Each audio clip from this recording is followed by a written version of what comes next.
இல்லாத கவலைகள் மற்றும் முடிவற்ற தேடல் அனைத்தும் இன்றுடன் விடைபெறுகின்றன. உங்கள் ஆழ்மனதில் நீங்கள் சுமந்து கொண்டிருந்த அந்த இரகசிய காயங்கள், யாரும் அறியாமல் நீங்கள் சிந்திய ஒவ்வொரு துளி கண்ணீரும் வீணாக போகவில்லை. அவை அனைத்தும் உங்கள் ஆன்மாவை மெருகேற்ற வந்த பயிற்சிகள் மட்டுமே. அந்த இருண்ட மேகங்கள் கலைந்து உங்கள் ஆன்மாவின் மீது சூரிய ஒளி படரத் தொடங்கும் நேரம் இது.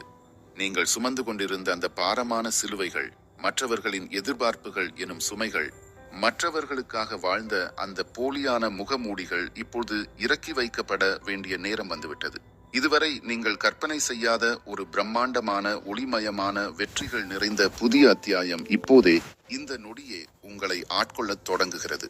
இனி உங்கள் பயணத்தில் பாரம் இருக்காது. மாறாக பிரபஞ்சத்தின் சிறகுகள் உங்களை சுமந்து செல்லும். நீங்கள் இத்தனை காலம் பட்ட பாடுகள் அனைத்தும் ஒரு மாபெரும் அறுவடைக்கான விதைகளாக மாறப்போகின்றன.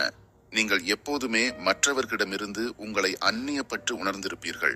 கூட்டம் கூட்டமாக மனிதர்கள் சென்றாலும் உங்கள் பாதை மட்டும் எப்போதும் தனித்தே இருந்திருக்கும்.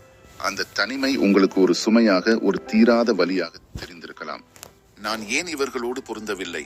எனது எண்ணங்கள் ஏன் மற்றவர்களிலிருந்து இவ்வளவு மாறுபடுகின்றன?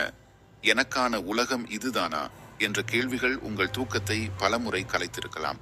உறவினர்கள் மத்தியில் இருந்தாலும், நண்பர்கள் சூழ இருந்தாலும் ஒருவிதமான வெறுமையை நீங்கள் உணர்ந்திருக்கக்கூடும்.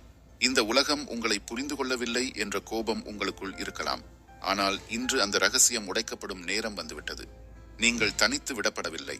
நீங்கள் பிரபஞ்சத்தின் கரங்களால் மிகவும் நுணுக்கமாக செதுக்கப்பட்டு கொண்டிருந்தீர்கள்.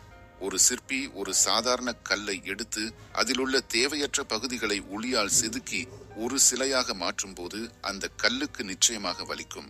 ஒவ்வொரு அடியும் ஒரு காயத்தை ஏற்படுத்துவது போல தோன்றும். ஆனால் அந்த வலிதான் அதை ஒரு தெய்வமாக மாற்றுகிறது. சிற்பி தேவையற்ற கல்லை அகற்றுவது போல பிரபஞ்சம் உங்கள் வாழ்விலிருந்து தேவையற்ற உறவுகளையும் உங்களை தரம் தாழ்த்திய சூழ்நிலைகளையும் மிக கடுமையாக அகற்றியது. அது உங்களை வெறுமையாக்க அல்ல, உங்களை முழுமையாக்க. அந்த தனிமை உண்மையில் உங்கள் ஆன்மாவின் தூய்மையை பாதுகாக்க பிரபஞ்சம் போட்ட ஒரு வேலி என்பதை இப்பொழுது உணர்ந்து பாருங்கள். நீங்கள் சாதாரண மனிதர்களோடு கரைந்து போயிருந்தால் இன்று நீங்கள் அடைய போகும் இந்த உன்னதமான ஞானத்தை ஒருபோதும் பெற்றிருக்க முடியாது. நீங்கள் சிந்திய ஒவ்வொரு கண்ணீர் துளியும் அந்த சிற்பியின் கைவண்ணமே. உங்கள் வாழ்வில் இருந்து விலகிய நபர்களும், உடைந்த உறவுகளும், கை நழுவி போன வாய்ப்புகளும் அந்த சிற்பியின் ஒளியால் செதுக்கப்பட்ட தேவையற்ற கற்களே தவிர வேறில்லை. அவர்கள் உங்கள் வாழ்க்கையில் இருந்திருந்தால் உங்களால் இந்த உன்னதமான நிலையை எட்டியிருக்க முடியாது. உங்களை சிதைக்க நினைத்த ஒவ்வொரு தோல்வியும் உண்மையில் உங்களை செதுக்க வந்த கருவியே. இந்த தனிமை உண்மையில் உங்களுக்கு வழங்கப்பட்ட ஒரு புனிதமான ஆசீர்வாதம். நீங்கள் கூட்டத்தில் ஒருவராக கரைந்துவிடக் கூடாது என்பதற்காகவே பிரபஞ்சம் உங்களை தனியாக பிரித்து வைத்து உங்கள் ஆளுமையை மெருகேற்றிக் கொண்டிருந்தது.